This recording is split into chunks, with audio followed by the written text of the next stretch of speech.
5 ব্যাংকের গ্রাহকদের জন্য বড় সুখবর। দ্বিতীয় কিস্তিতে পুরো টাকা ফেরত, সরকারের নতুন সিদ্ধান্ত। বাংলাদেশের ব্যাংকিং খাতে সাম্প্রতিক সময়ে যে অস্থিরতা তৈরি হয়েছে তা লাখো গ্রাহকের জীবনে গভীর উদ্বেগ তৈরি করেছে। অনেকেই তাদের কষ্টার্জিত সঞ্চয় ব্যাংকে জমা রাখার পরেও প্রয়োজনের সময় সেই টাকা তুলতে পারছেন না। একদিকে গ্রাহকদের ক্ষোভ, আন্দোলন, মানববন্ধন, অন্যদিকে সরকারের আশ্বাস ও পদক্ষেপ। এই দুই বাস্তবতার মাঝখানে দাঁড়িয়ে আজ আমরা জানার চেষ্টা করব: ১. আসলে কি ঘটছে দেশের ব্যাংকিং খাতে? ২. কেন আন্দোলনে নেমেছেন গ্রাহক ও কর্মীরা? ৩. এবং সবচেয়ে গুরুত্বপূর্ণ, গ্রাহকরা কি সত্যিই তাদের সম্পূর্ণ টাকা ফেরত পাবেন? রাজধানীর মতিঝিল দেশের আর্থিক কেন্দ্র। এই জায়গাটি সম্প্রতি পরিণত হয়েছে প্রতিবাদ ও ক্ষোভের কেন্দ্রে। ইসলামী ব্যাংক ভুক্তভোগী গ্রাহক সমন্বয় পরিষদ ব্যানারে একদল গ্রাহক ও ভুক্তভোগী মানুষ ইসলামী ব্যাংকের প্রধান কার্যালয়ের সামনে পাল্টা কর্মসূচি পালন করেন। বেলা 12:30টার দিকে শুরু হওয়া এই কর্মসূচিতে অংশগ্রহণ করেন বিভিন্ন শ্রেণী পেশার মানুষ। এর আগে সকাল 10টা থেকেই সেখানে জড়ো হতে থাকেন কয়েক হাজার চাকরিচ্যুত ব্যাংক কর্মী, যাদের একটি বড় অংশের বাড়ি চট্টগ্রামের পটিয়া অঞ্চলের।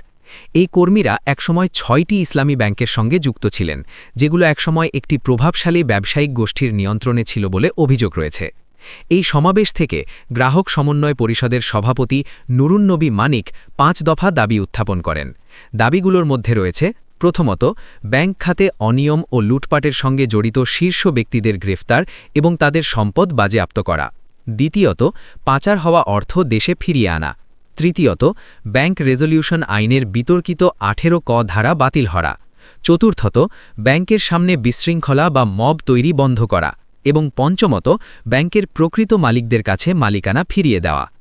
এই দাবিগুলো শুধু তাৎক্ষণিক প্রতিক্রিয়া নয়, বরং দীর্ঘদিনের জমে থাকা ক্ষোভ ও অবিশ্বাসের বহিঃপ্রকাশ।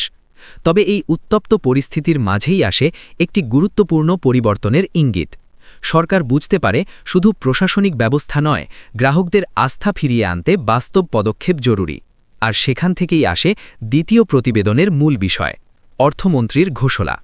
জাতীয় সংসদে বক্তব্য দিতে গিয়ে অর্থমন্ত্রী আমির খসরু মাহমুদ চৌধুরী দেশের ব্যাংকিং খাতের বর্তমান অবস্থা তুলে ধরেন। তিনি জানান, দেশে বর্তমানে 44টি বেসরকারি বাণিজ্যিক ব্যাংক রয়েছে।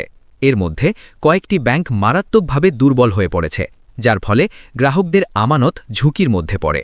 এই পরিস্থিতি মোকাবিলায় সরকার একটি বড় সিদ্ধান্ত নেয়। 5টি শরিয়াভিত্তিক দুর্বল ব্যাংককে একীভূত করে একটি নতুন ব্যাংক গঠন করা হয়, যার নাম সম্মিলিত ইসলামী ব্যাংক।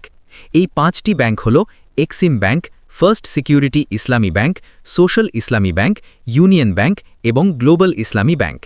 সরকার ব্যাংক রেজলিউশন স্কিম 2025-এর আওতায় গ্রাহকদের টাকা ফেরত দেওয়ার প্রক্রিয়া শুরু করেছে। প্রাথমিকভাবে প্রতিটি সাধারণ গ্রাহককে সর্বোচ্চ 2 লাখ টাকা পর্যন্ত প্রদান করা হচ্ছে, যাকে প্রথম কিস্তি হিসেবে ধরা হচ্ছে।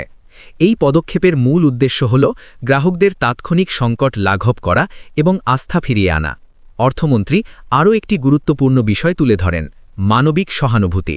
তিনি বলেন, যেসব গ্রাহক ক্যান্সার, কিডনি ডায়ালিসিস, হার্ট বা ব্রেন সংক্রান্ত জটিল রোগে ভুগছেন, তাদের ক্ষেত্রে প্রয়োজন অনুযায়ী অতিরিক্ত অর্থ ছাড় করা হচ্ছে। অর্থাৎ শুধুমাত্র নিয়ম নয়, মানবিক প্রয়োজনকেও গুরুত্ব দেওয়া হচ্ছে। এখন প্রশ্ন হচ্ছে, এই দুইটি ঘটনার মধ্যে সম্পর্ক কোথায়?